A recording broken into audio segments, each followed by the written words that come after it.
اللهم اجعلني فيه من المستغفرين،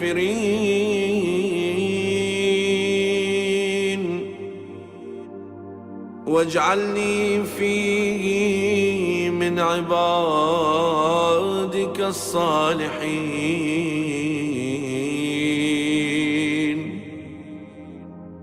واجعلني فيه من أوليائك المقربين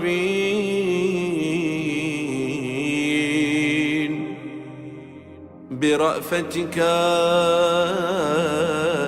يا أرحم الراحمين.